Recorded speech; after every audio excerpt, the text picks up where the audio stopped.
planted. Barrier created. 10 tips that no one tells you. Hey guys, how's it going? Welcome back to Game Craves' video. Valorant, the game by Riot, is a tactical shooter closer to the Counter-Strike. This means the accuracy is key, teamwork is critical, and every bullet has the potential to be lethal. If you've never played a tactical shooter before, or just want some refreshers on what separates Valorant from the rest of the shooter games, we've got a few tips to help you before you dive in. We'll also be sharing some tips that you've probably never watched or read anywhere else on the internet, so keep an eye out for those. Without wasting any time, let's now begin. Adjust your crosshair placement. Crosshair placement and positioning have been bugging out a lot of players since the game's release.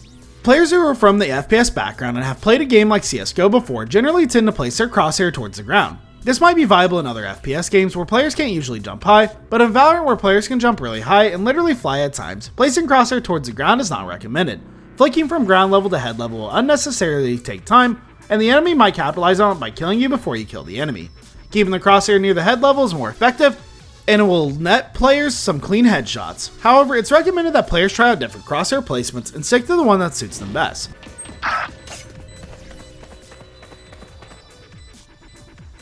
One enemy remaining.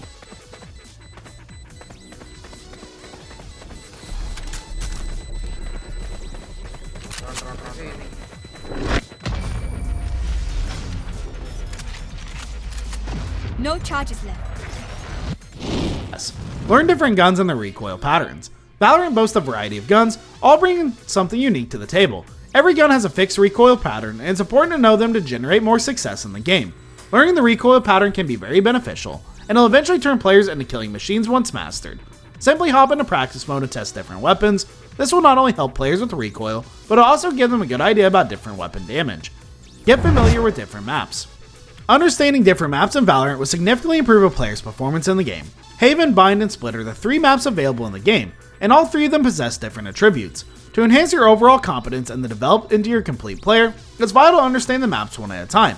Eventually you'll comprehend every one of them and turn into a valuable asset to almost any team. Someone's Here. Here.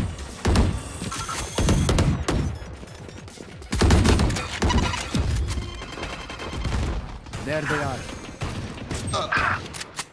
Enemy spotted. See.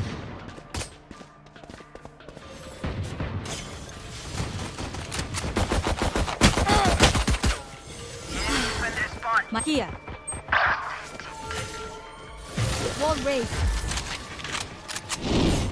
Make the most of your abilities. Players often than not struggle with using abilities properly and efficiently. It's important to use abilities and utilities at opportune moments and not spam them unnecessarily. Valorant is a tactical shooter, which means both the shooting part and the ability part are the important elements of the game. More often than not, players usually resort to just shooting instead of combining it with abilities. Using abilities efficiently and properly will net players more success when compared to players that just rely on their shooting skills. Track enemy ultimates. Keeping a track of opponents' abilities and ultimates is very important, especially when players move up the ladder. Playing around these ultimates and maneuvering your playstyle accordingly are key aspects of doing good in the game. Agents such as Raze and Brimstone boast powerful ultimates and can potentially turn the tide of the game if not dealt with properly. Keeping a track of the ultimates will also give a player a general idea of when to play defensive and when to take the charge.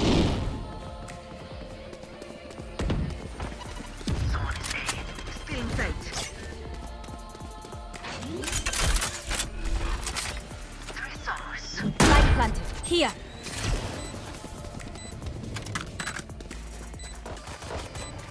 Enemy spotted. A. Switch between the knife and gun for better mobility. Switching between the knife and gun is one of the most common traits found in any CSGO player. This isn't just a showboating trick, but a very useful skill that affects the game immensely.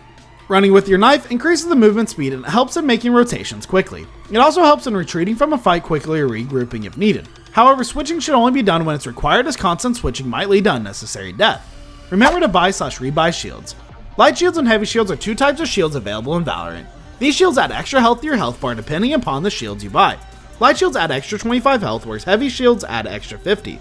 Only a few guns are capable of taking down the agent with heavy shields in 1 bullet, making it an essential buy in every round. Keep in mind, once damaged, players need to replenish the light or heavy shields by buying a new one. Bombs can be defused halfway.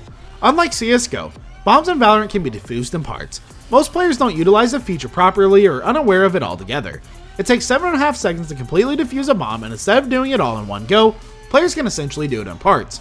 Fake defusing is a very effective way of luring out enemies that are undercover. However, players need to at least reach halfway, 3.75 seconds, to defuse that bomb in parts. Walking and crouching. Every time you run in Valorant, which is the default movement speed, your footsteps make noise, and any enemy nearby can hear you. Running is so loud that there's even a little circle that appears on your minimap to show how far the sound of your footsteps is traveling. The solution to all that noise is to walk instead of run by holding shift. Walking is slower obviously, but it also makes you more accurate shot, and you need to shoot quickly before you can stop. And it makes you impossible to hear, letting you and the rest of your team sneak up to the enemy positions. You should be walking almost everywhere you go in Valorant unless A, you know that there are no enemies near you, B, the enemy already knows where you are, or C, you have to get somewhere in a hurry. If you're confident that enemies aren't around you and you need to move quickly, switch to your knife as it is faster than running with a gun out. Manage your budget. When you're new to Valorant, it can be tempting to buy weapons and abilities every round, spending whatever creds you have, but you shouldn't do that. Instead, you should save your creds for better buys and to sync it with your team. For example, you probably can't win around if you're the only one on your team who bought a gun and everyone else is stuck with a basic pistol. But if you save for a round or two and let your teammates get some creds as well, then the 5 of you with guns and armor will have a better chance of winning that round and carrying that gear forward. Anytime you survive a round, you'll keep the weapons you ended the round with. So if someone drops a better weapon, grab it before the round ends. If you die, you'll need to buy new weapons regardless of whether your team wins or loses. Abilities will carry over from round to round if you don't use them, and any armor that doesn't get destroyed will also go along with you into the next round, again if you survive. There are a few different types of rounds that you should think about when you first start playing Valorant. You can let your teammates know what you're planning to do in each round over voice chat, or you can use one of the helpful buttons that Riot included on the buy menu to say things like save, or you can let your teammates know that you have plenty of money. Save rounds. Everyone buys a very little hopes of saving for the next buy round. This might mean that you don't buy anything at all, or that you only buy a pistol and one ability. Full buy rounds. Everyone on the team buys weapons, usually either rifles or sniper rifles, as well as armor and whatever abilities that they need. Forced buy rounds. You don't have enough for a full buy round, but you and your team buy anyway, getting the best weapons and armor you can. You might do this to catch the enemy off guard, or because you need to win here to start a comeback and can't afford to wait for more money. Partial buy rounds. This means that 1 or 2 people on the team might buy a weapon, but everyone makes sure that they'll have enough creds for a full buy round next time. So those were all the tips you needed to know about the game. Use those tips to find yourself at the pinnacle of your game. This brings us to the end of our video. I hope you enjoyed it. Hit like if you did, and don't forget to subscribe to our channel so you don't miss any of our videos in the future. Also watch the next 2 videos that are on your screen because I'm sure you'll love them. With that, I'll see you in the next video. Thanks for watching.